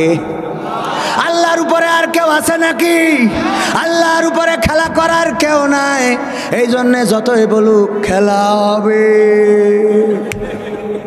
লাভ নাই।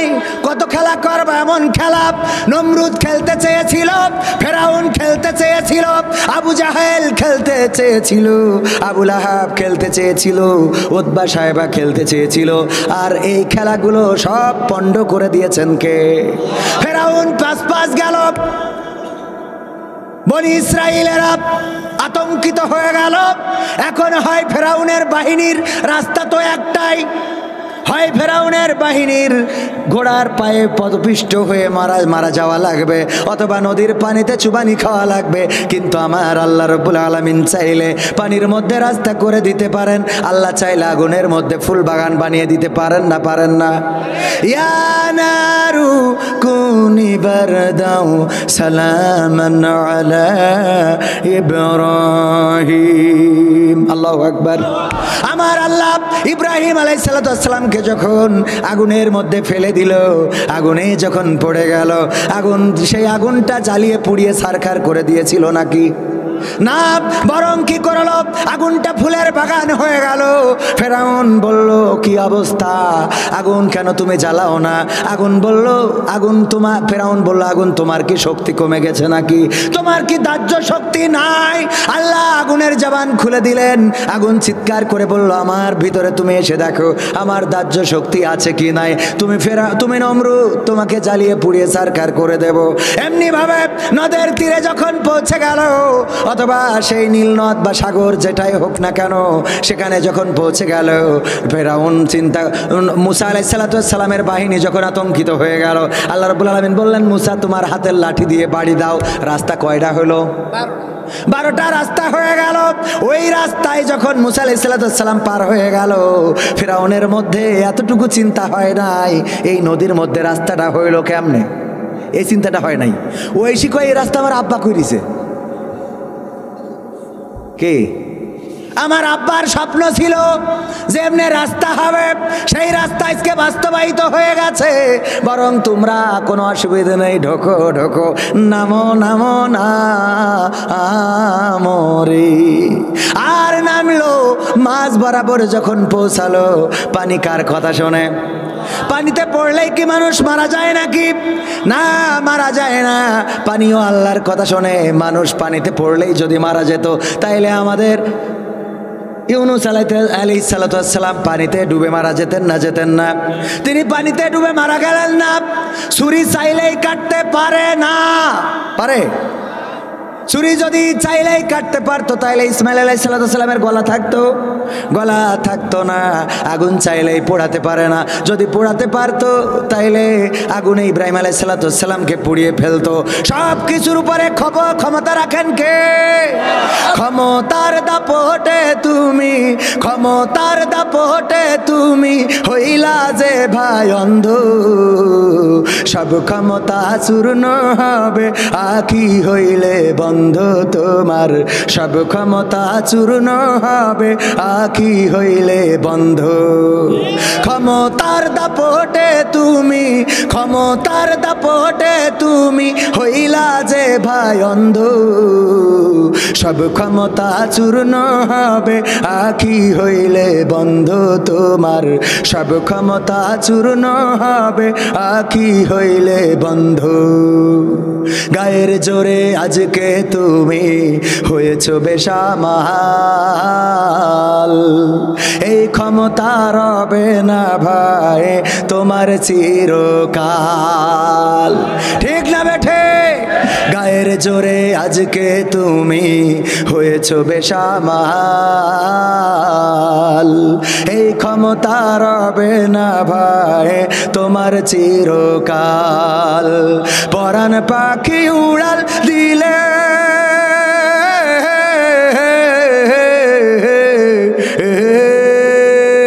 পরাণ পাখি উড়াল দিলে, পরাণ পাখি উড়াল দিলে দেহ হবে গন্ধ।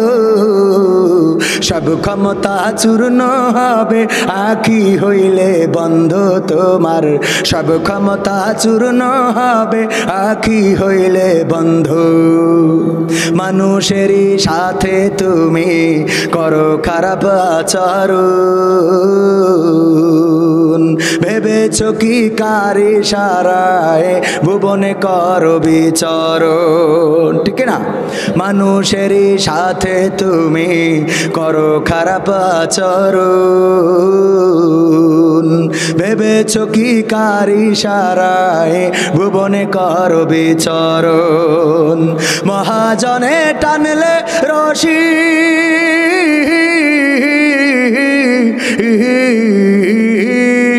মহাজনে টানলে রশি, মহাজনে টানলে রশি দম হইবে বন্ধু, সব ক্ষমতা চূর্ণ হবে আঁখি হইলে বন্ধ তোমার, সব ক্ষমতা চূর্ণ হবে আঁখি হইলে বন্ধ। ক্ষমতার দাপটে তুমি, ক্ষমতার দাপটে তুমি হইলা যে ভাই অন্ধ,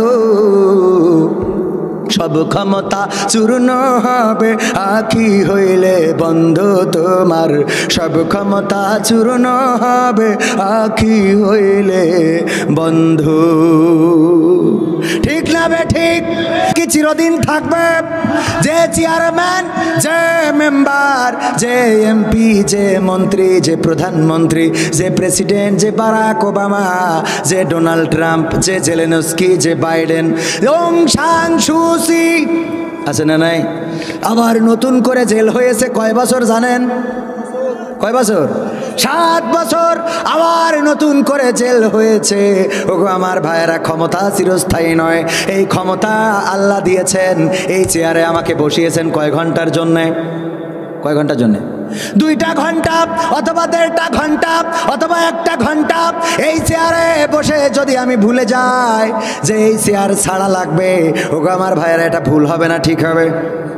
এই চেয়ার চিরদিনের জন্য নয়, এই চেয়ারের পাওয়ার থাকবে না। কিন্তু আমাদের দেশের মানুষগুলো হলো যতক্ষণ থাকে চেয়ারে ততক্ষণ থাকে গিয়ারে।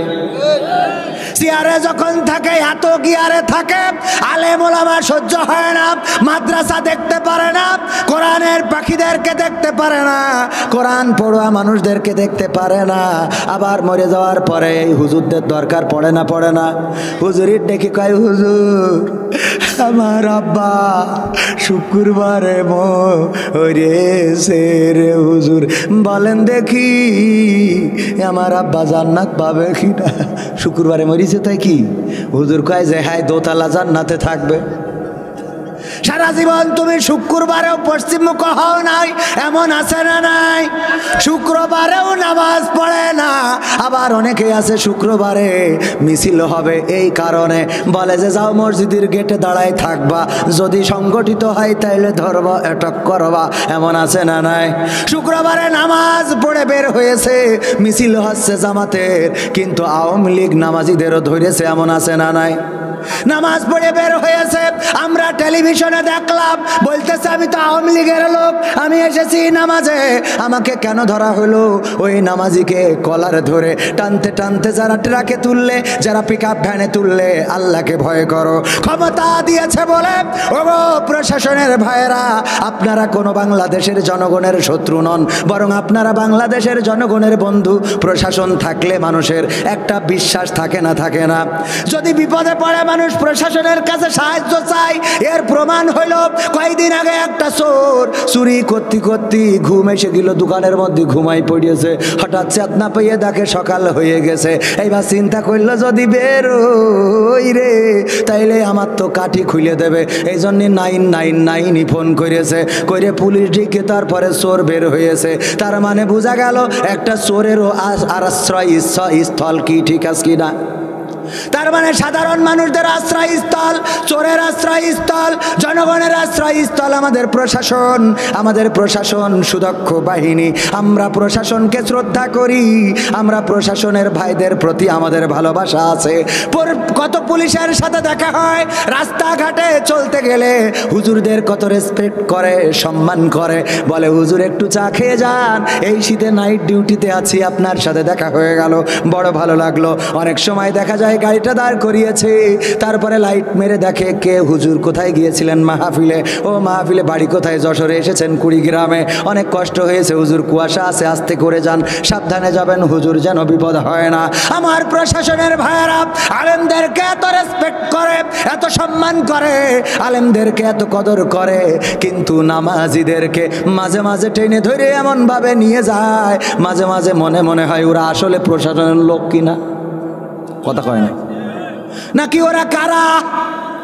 একজন নামাজির সাথে বেয়াদবি করা যাবে? নামাজির সাথে বেয়াদবি করা যাবে না, কোনো আলেমের সাথে বেয়াদবি করা যাবে না, কারণ আলেমেরা হলেন ওয়ারাসাতুল। আর আমরা যারা আলেমকে ভালোবাসি তাদের চেহারা দেখে ভালোবাসি না, তাদের উচ্চতা দেখে ভালোবাসি না, তাদের গায়ের রং দেখে ভালোবাসি না, আমরা তাদের ভালোবাসি কিসের জন্যে? আমি চিনি নাই আছারি, চিনি নাই আনসারি, চিনি নাই আমির হামজা, কোরআনের পথে কথা বলে যারা তারাই আমার কলিজা। আমি চিনি না সাইদি, চিনি না সাইফি, চিনি নাই আমির হামজা, কোরআনের পথে কথা বলে যারা তারাই আমার কলিজা। বলো কেমন করে ভুলবো তাদের, যদিও বলো ভুলে যা, বলো কেমন করে ভুলি গো তাদের, যদিও বলো ভুলে যা। আমি চিনি না হেলালি, চিনি না বেলালি, চিনি না আমির হামজা, কোরআনের পথে কথা বলে যারা তারাই আমার কলিজা। ঠিক না বে ঠিক? কেউ আছে দূরে দূর প্রবাসে, কেউ আছে কারাগারে, চলার পথে কত যে স্মৃতি মনে পড়ে বারে বারে, মধুর সুরে বলতো তারা আল কোরআনের কথা, মনে পড়ে হাই বুক ভেঙে যায়, হৃদয়ে চাপা ব্যথা। কেউ আছে দূরে দূর প্রবাসে, কেউ আছে কারাগারে, চলার পথে কত যে স্মৃতি মনে পড়ে বারে বারে, মধুর সুরে বলতো তারা আল কোরআনের কথা, মনে পড়ে হাই বুক ভেঙে যায়, হৃদয়ে চাপা ব্যথা। কবে যে আবার আসবে ফিরে বিজয়ী বীরের বেশে, লাখো কোটি প্রাণ পথ চেয়ে আছে দিনকে ভালোবেসে, কোরআন ভালোবেসে। আমি চিনি না আজহারি, চিনি না আনসারি, চিনি না আমির হামজা, কোরআনের পথে কথা বলে যারা তারাই আমার কলিজা। আমি চিনি না সাইদি, চিনি না সাইফি, চিনি না আমির হামজা, কোরআনের পথে কথা বলে যারা তারাই আমার কলিজা। কত যে মুমিন যায় নামাজে অশ্রু ঝরায় রাতে, লাখো লাখো প্রাণ দুয়া করে যায় নামাজে মোনাজাতে, কেঁদে বলে হাই ওগো দয়াময় শোনো ক্রন্দন ধ্বনি, দাও ফিরিয়ে যাদের মুখে কোরআনের বাণী শুনি। কত যে মুমিন যায় নামাজে অশ্রু ঝরায় রাতে, লাখো লাখো প্রাণ দুয়া করে যায় নামাজে মোনাজাতে, কেঁদে বলে হাই ওগো দয়াময় শোনো ক্রন্দন ধ্বনি, দাও ফিরিয়ে যাদের মুখে কোরআনের বাণী শুনি। তোমার কথা বলতে গিয়ে মাজলুম আজ যারা, রক্তের ভাই তার চেয়ে বড় মোদের কলিজায় ওরা, মোদের কলিজায় ওরা। আমি চিনি না সাইদি, চিনি না সাইফি, চিনি না আমির হামজা, কোরআনের পথে কথা বলে যারা তারাই আমার কলিজা। আমি চিনি না সিদ্দিকি, চিনি না রাফিকি, চিনি না আমির হামজা, কোরআনের পথে কথা বলে যারা তারাই আমার কলিজা। বলো কেমন করে ভুলবো তাদের, যদিও বলো ভুলে যা, বলো কেমন করে ভুলি গো তাদের, যদিও বলো ভুলে যা। আমি চিনি না হেলালি, চিনি না বেলালি, চিনি না আমির হামজা, কোরআনের পথে কথা বলে যারা তারাই আমাদের কলিজা। ঠিক না বেঠে? আমরা কোরআনের জন্য কোরআনের পাখিদেরকে ভালোবাসি, যারা কোরআনের পক্ষে কথা বলে।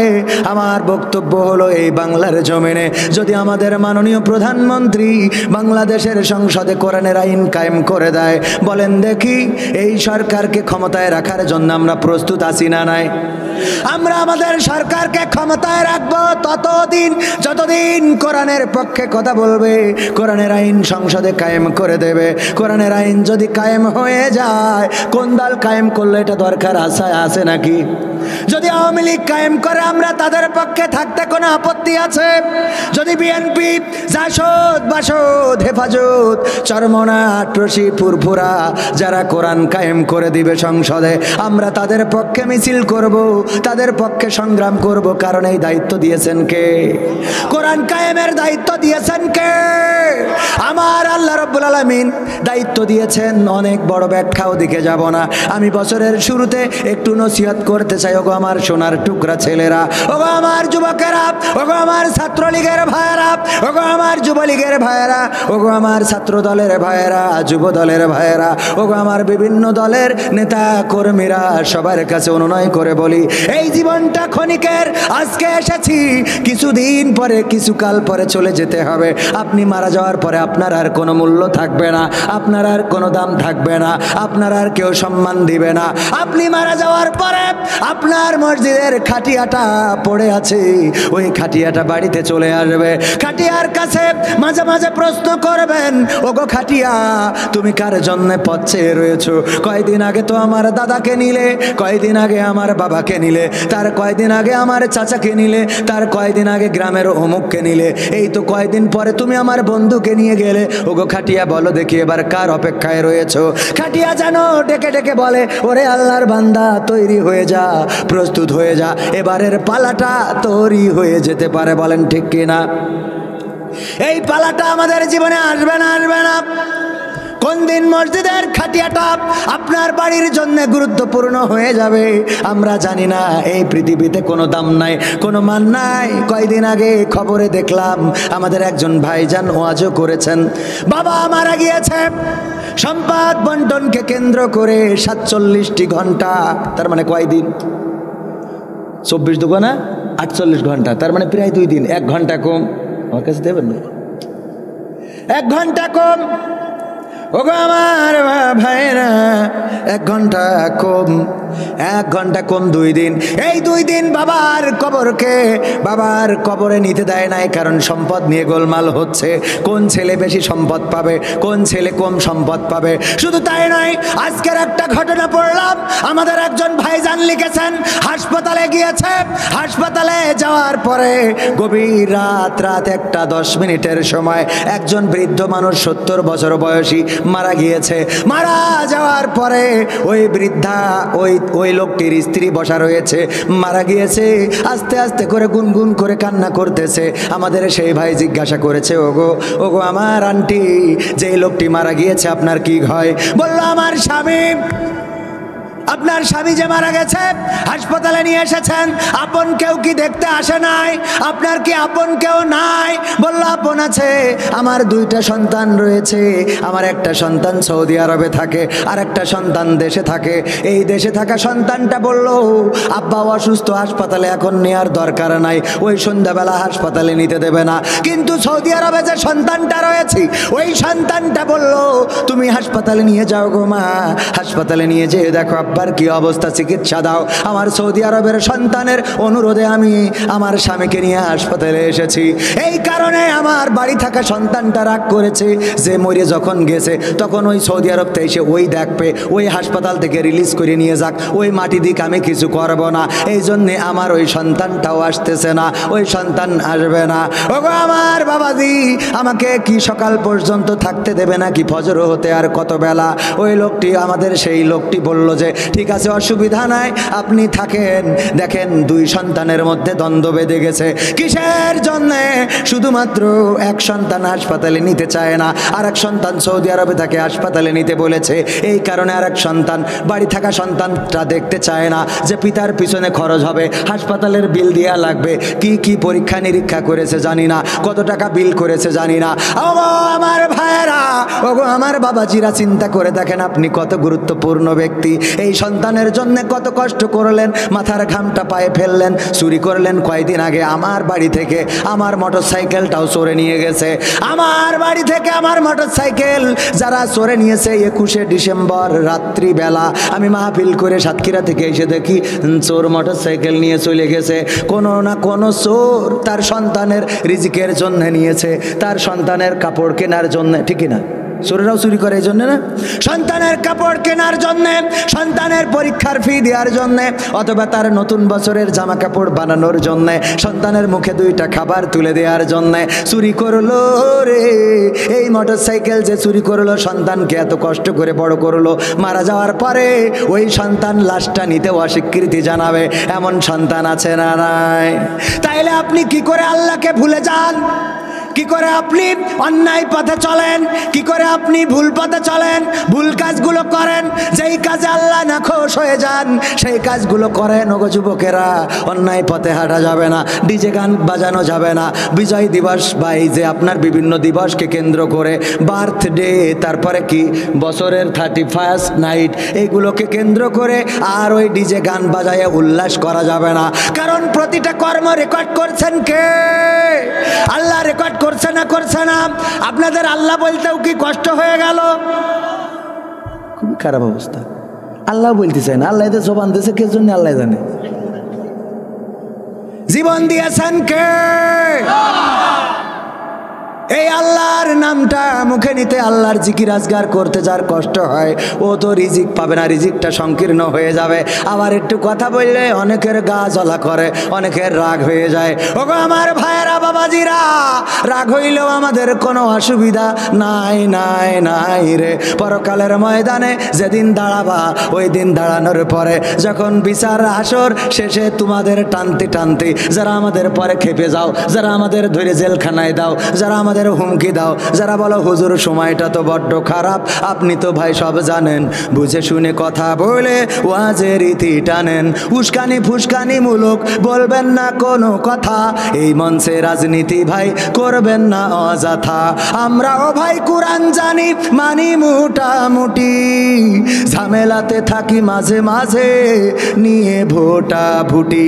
মক্তবেতে শিখেছিলাম আলিফ বা তা সা, কোরআন হাদিস মোটেও জানি না, এমন কিন্তু না। তাই রাজনীতি চলবে না ও ভাই, রাজনীতি চলবে না, তাই রাজনীতি চলবে না ও হুজুর, রাজনীতি চলবে।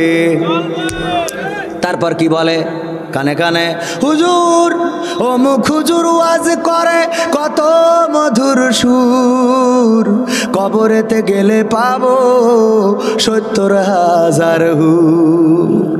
এমন ওয়াজ আছে না নাই?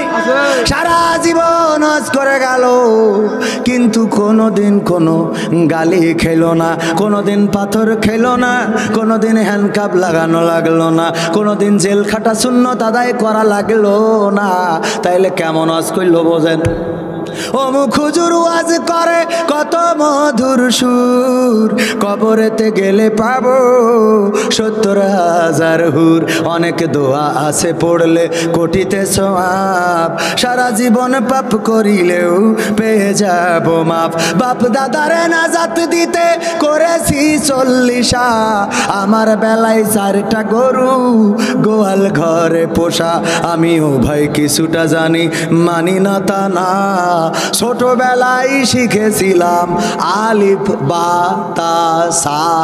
তাই রাজনীতি চলবে না ও ভাই, রাজনীতি চলবে না, তাই রাজনীতি চলবে না ও হুজুর, রাজনীতি চলবে।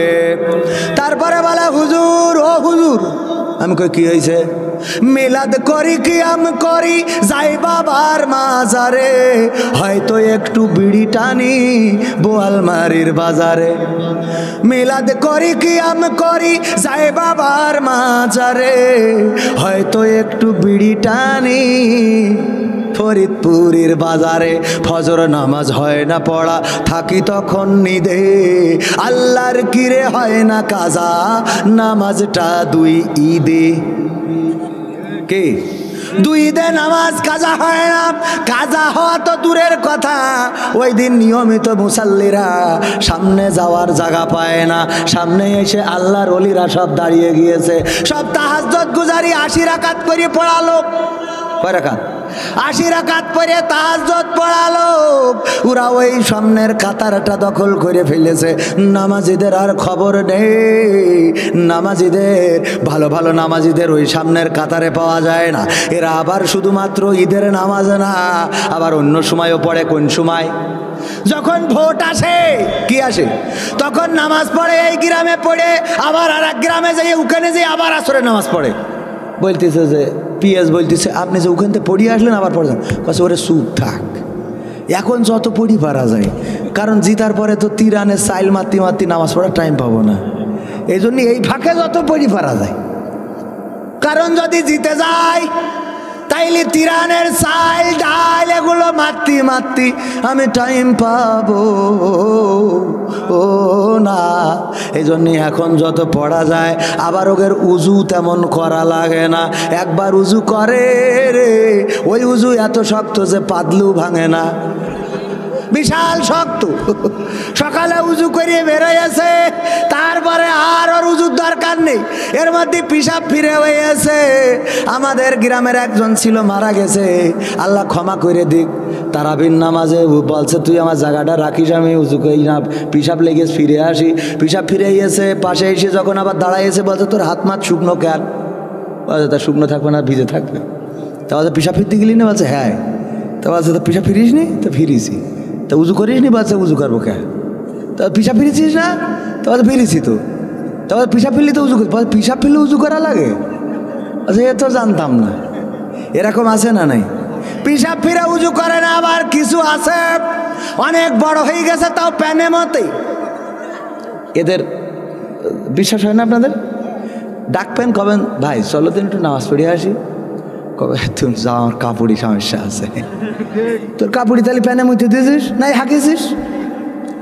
ভাই পাশা গলাইছিস নাই মুতিছিস? তা নাহলে তোর প্যানের সমস্যা হইল কেন? কথা সত্য না মিথ্যা? এরকম আছে না নাই? এই যারা প্যানের সমস্যা আছে ডাইরেক্ট বলবেন যে কবে আবার এই ছোটবেলার কাজ এখন বড় হয়ে শুরু করেছিস? আগে ছোটবেলায় এ করতিস, তোর মা তো কিছু বলিনি, তো এখন বুড়ো বয়সে এ করিস কেন? এটা বন্ধ কর। লজ্জা দেওয়ার দরকার আছে না নাই?